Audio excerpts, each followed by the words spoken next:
Daniel Cormier came out and said some nonsense, in my opinion, because he dislikes Jon Jones till this day. But I want to get your take on it. So first and foremost, he says Tom Aspinall and Surreal Gone did not fight long enough to really form an opinion. Really? They fought for 91% of a round.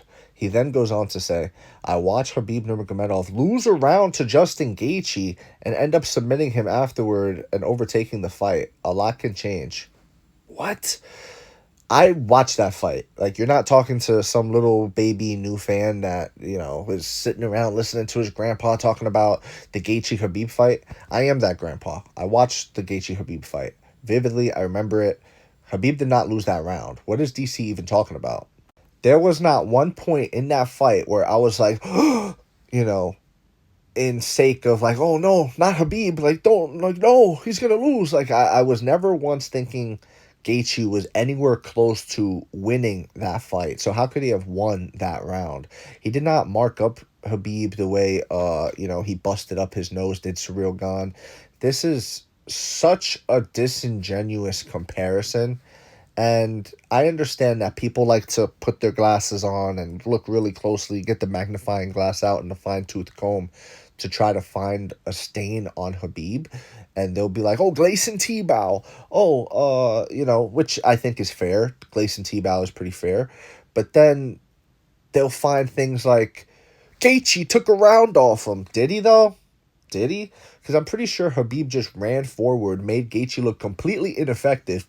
And I'm pretty sure he also got a takedown. I haven't rewatched the fight in many years. I recently just posted about the Max Holloway Justin Gaethje fight, the BMF fight, the famous knockout, and I was wrong on that. I completely misremembered it. Who knows? CTE content creator? Who knows? Maybe I'm misremembering this one too, but I don't think I am. I think a lot of people watch that fight with I hate Khabib glasses on, or Habib's not the GOAT glasses on, so I'm going to try to prove it. Oh, Gaethje won a round off of him.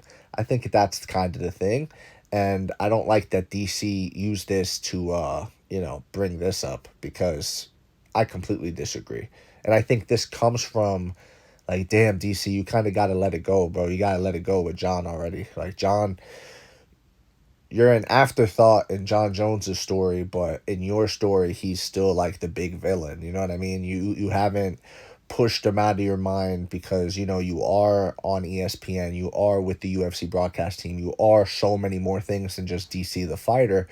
You still have that idea of like, damn, Jon's the villain in my story. Because everything Jon Jones said was facts, guys. Like, if you actually listen to what Jon Jones said about Tom Aspinall, I've got videos on it. You can check them out. Uh, you could play Ether to that. Like, he really ripped in to Tom Aspinall. As a matter of fact, let's show. This is what he said. When Tom gets hurt, he's like immediately incapacitated. Immediately. It's like you poke my eye, there was no trying to blink it out. I would have been the silliest looking cat on national TV, blinking my eyes, trying to continue. He did the same thing with Curtis Blades when he hurt his knee. There was no limping. There was no trying to get up. He was just immediately, burn my village, I can't go on. He immediately quits. When he got tapped out with an ankle lock, there was no trying to fight his hands. He immediately quit, immediately. Guys, this is all facts. And the truth is, we did learn a lot in that first round with Tom Aspinall and Surreal Gone. This is why I'm saying Daniel Cormier is being disingenuous, because Khabib would, like, what? This was just nonsense by Daniel Cormier. But with that said, not Khabib, Surreal Gone was executing his game plan on Tom Aspinall. Tom Aspinall was not executing his game plan. His game plan is to go in there and knock people out, right? In the first round, that's what he does. Surreal Gone was fine. Surreal Gone was loosening up. The shoulders were getting loose. Surreal Gone was popping the jab. He was popping the straight. He was, kicking that low line side kick, oblique kick. He had Tom lost in there. Tom couldn't find him. He couldn't find the 1-2, which is what Jon Jones called him, a one-trick pony, or maybe a 1-2 trick pony, right? Because all he's got is the 1-2. But he had no footwork to be able to cut off Surreal Gone. He wasn't able to corner Surreal Gone and land those punches. He couldn't find it because he was fighting a guy that was moving. and sticking and, not a stationary target. So we did learn a lot from that first round. At this point, I think if Jon Jones said the sky was blue, Daniel Cormier would come out and say, "No, that's not true. Sometimes when the sun is setting, it's orange," and da da da. It's like, DC, relax, bro. It's okay. Sometimes Jon Jones can speak facts. Like, you don't have to disagree with him every single time he says something. That's my take on this situation. Let me know what you think in the comments below, whether you agree or disagree. It does not matter. Just join the discussion, subscribe for more, and leave a like if you enjoyed the time spent. Thank you. You are all appreciated.